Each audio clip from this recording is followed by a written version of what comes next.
There is a question we have all asked. Are we alone in this universe? Well, despite our ever-increasing technology and knowledge, we do not have a definitive answer to that question. Now, there are two very strong and popular signs of believed alien life, and that is the WOW signal and the Black Knight, but I have already mentioned those in previous videos, so here are 5 of what people say prove or strongly suggest that we humans are not alone. The link between ancient Egypt and extraterrestrials has long been discussed, and we are all familiar with the speculation about alien intervention when it comes to the Egyptian pyramid design and construction. But whether you believe in that theory or not, there is one thing that people swear shows strong signs aliens did visit Earth during those times: the Egyptian hieroglyphics, which are literary characters in a symbolic alphabetic form of writing. And one of the most interesting discovered hieroglyphics that many say has links with extraterrestrials is the 2,000 to 3,000 year old so-called Abydos helicopter. It was found in an ancient temple that was built by Seti I and his son Ramses II in Abydos, Egypt. Now, looking at it, what's the first thing you can spot? Well, there's no denying that this looks like a helicopter, this looks like some sort of boat or yacht, this looks like a ship of some sort, and that looks like what many say is a futuristic ship or glider. So this was found on a stone slab that was supporting the ceiling. It was studied and concluded that it was nothing more than an accidental illusion caused by overlapping hieroglyphics, where plaster had been set onto the stone to replace the writing underneath, and that was it. It was sort of left and not talked about again, but there are a few researchers who say there is much more to this. They concluded that if the Egyptians wanted to overlap any existing writing, they would simply replace the limestone. It's believed the hieroglyphics would have been engraved on the ground and then elevated up into position, so if a change needed to be done, researchers say they could have just replaced the block and wouldn't have to replaster it. Then there are those who do not believe it has anything to do with ancient technology. They say if there were vehicles like the ones believed to be shown, then surely there would be a lot more evidence of them and not just on one single inscription. So what do you think of these mysterious hieroglyphics? Is it proof aliens came down during the ancient Egyptian years, or is it nothing more than a coincidence? Astronauts.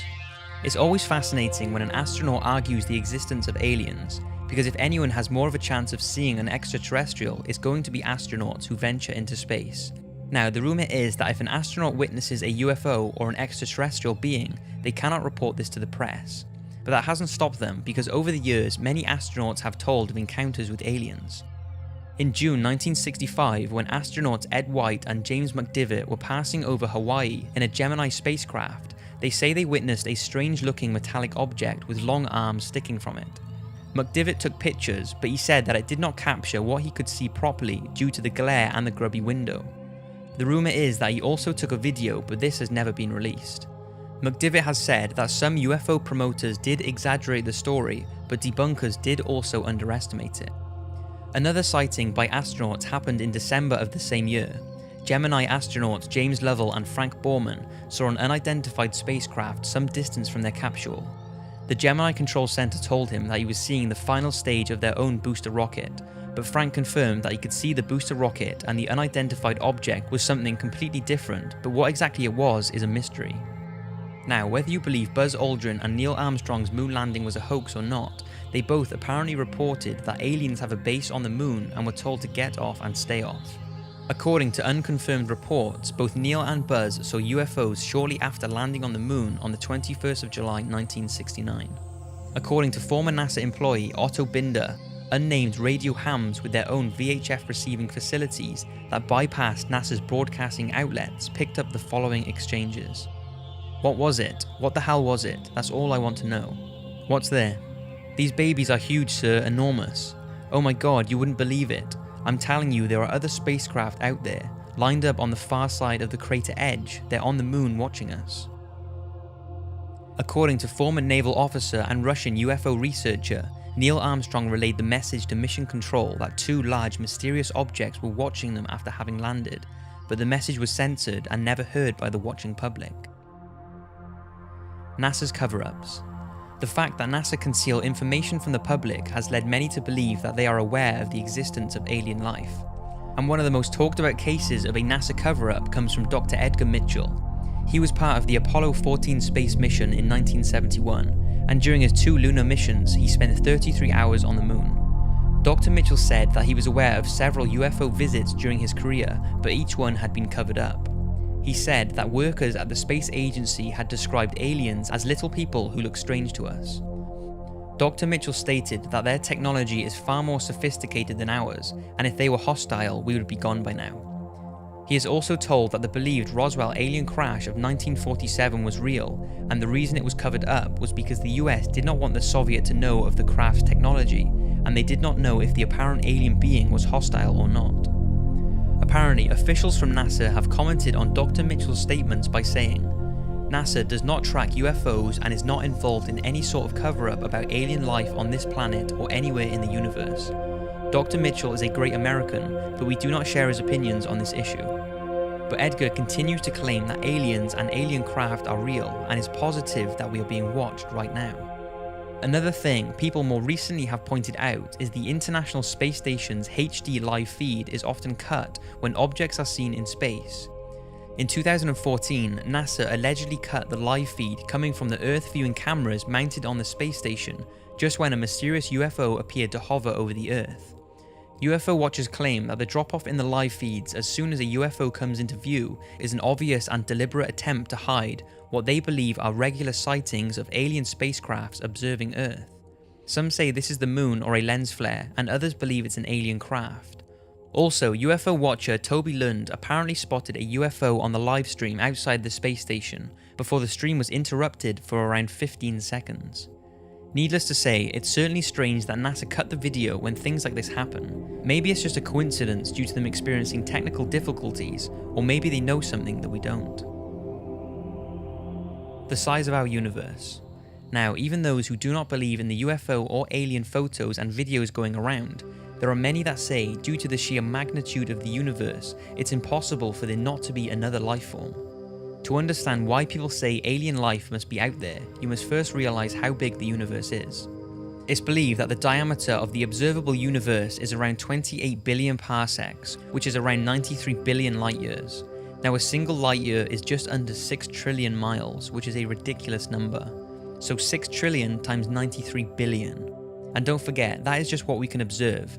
And it's not that we don't have the technology to observe any further, it's just that life from other objects hasn't had enough time to reach Earth since the beginning of the cosmological expansion. And with all that, astronomers at the University of Auckland have said that it's believed there are around 50 sextillion planets in the observable universe. Now I will leave you to decide whether you think that only one out of those 50 sextillion planets can harbour any form of life. Some believe that civilizations are currently existing on Earth-like planets right alongside us, and others believe we could even be the bacterias of another life form. Add all of that with the possibility of infinite or multi-dimensions and you take things to a whole nother level. Whether you believe in any of those theories or not, there is absolutely no denying that the universe is incredible and has left us with many unanswered questions. The Men in Black. Now, although this sort of ties in with the thought that NASA are covering things up, the Men in Black deserve a talk on their own.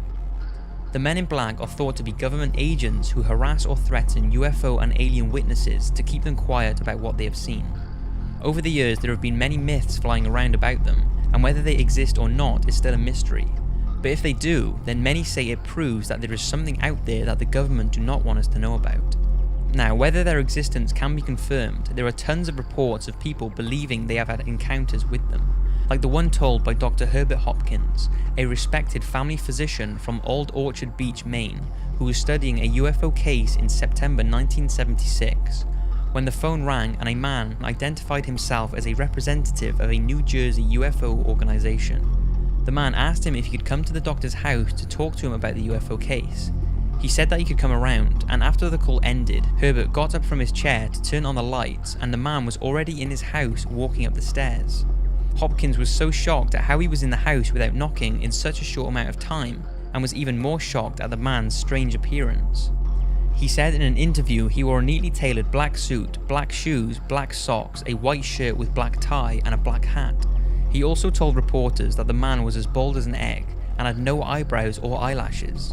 Herbert said he could tell the man was wearing lipstick, as when he wiped his mouth with the back of his glove, his lips were smeared and there was red lipstick on his glove. His voice was apparently passive, as if it was a machine, and they began talking about the UFO case when this strange man ordered Herbert to destroy all the evidence he had gathered about the case. He apparently got to his feet and said very slowly, "My energy is running low, must go now, goodbye," before steadily walking down the stairs and disappearing. Dr. Hopkins was left terrified and has no idea what happened that night. Another very unique case started on the 14th of October 2009, when two witnesses believed they saw a triangular unknown aerial object outside of a hotel, and a UFO case file was opened. Then, several weeks later, two unidentified men in black visited the same hotel looking for the two witnesses who saw this UFO. The two witnesses were not there at the time, so the men in black harassed the hotel staff for approximately 30 minutes before leaving. Those who spoke to the men said they were completely bald with no eyebrows or eyelashes. They apparently had relatively big, strange eyes and did not blink once whilst talking. Now, there is no real proof whether or not the video footage and reports are a hoax, or whether it really did happen and the men in black are out there trying to keep us from knowing too much.